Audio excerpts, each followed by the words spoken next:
Congrats on your new book, Tim. Thank you. I'm glad you're reading from it. All right, so this is the first thing that you hear from Shadows of the Scene after the forward is done by Seamus McGraw, who wrote From a Taller Tower, The Rise of the American Mass Shooter, about the first really famous mass shooting from the Texas towers. And he wrote the forward to my novel. And this is the prologue. They do not ring out. Shots do not ring out, they pop. Whoever says they ring out never has been in an outdoor area with gunfire raging where you're cursing God for the unfortunate location you are in. If you describe gunfire ringing out, you're a bad poet, songwriter, or a newscaster. Anyone who knows anything about the sound of gunfire will describe it as a pop, like small fireworks, during the exact moments your mind tries to determine what exactly it hears. Most of the time, the mind is too busy with denial, convinced that it is fireworks, some kids involved in a prank. That denial is quickly overruled, for why would there be screaming if it's just a string of firecrackers the size of a pack of cigarettes? Pop, pop, pop. Once you have adjusted for denial, you quickly scan the location looking for a shooter. You tell yourself a shooter will be wearing military garb, perhaps black in color, definitely wearing a heavy bulletproof vest. The shooter will be dressed in the same way a member of a SWAT team would when defending people from a cold-blooded killer with a semi-automatic. And then you see him, because your mind has tricked you again. He's just wearing a light t-shirt and jeans with a well-worn fatigue pattern hat. You think if you must describe him later, it is a false memory of the Los Angeles Dodgers, Kansas City Royals, or New York Mets. You are the only person within 500 yards, as there is not a parting of a red sea of people falling like bowling pins between you and him. Not yet, and even so, they might not see him. The other people are a distance away, but still not safe, and now he opens fire. Pop, pop, pop.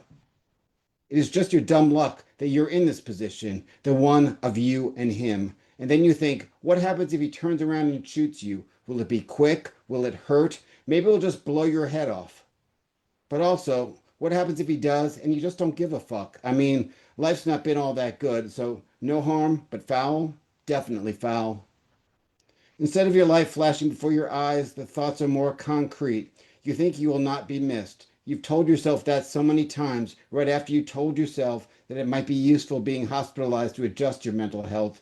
But the depression and thoughts of negative self-worth will just pop up once more. You never act on it, it never changes, and nothing seems to help. People suggest you talk about it. What has always stopped you is those thoughts are so hard to explain to others. Just observe others having trouble, say, after a suicide. You remember a friend who did it 40 or so years ago, and his now 80-year-old parents are still trying to explain it. They're trying to find the answer, still trying to crack the case. You and a lone shooter. People are far away, but your main discomfort isn't him, it's the wind and cold drizzle. And he's still not turning around, not seeing you, as he walks toward Broadway, shooting, bullets ricocheting off buildings, cars, and striking a few people at a distance, not knowing what hit them, the chaos beginning, the screaming now a sustained din. You know you could escape, but you also know there's nothing left for you to lose, just your life, which as you check it again, it's still the same as it was a minute ago. And the shooter is still 50 yards away, walking, walking, walking, and suddenly you find yourself running.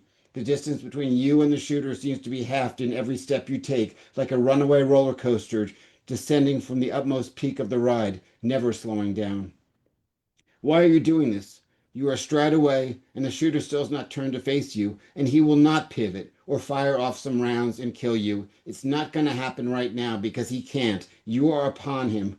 You lower your head and bury your right shoulder as hard as you can into the center of his t-shirt between his scapula, the semi-automatic weapon firing randomly before nose-diving, muzzle straight down into the cement, the force from all this ejecting the gun away from him. And thanks. Thanks for Good listening. stuff, man. Excellent.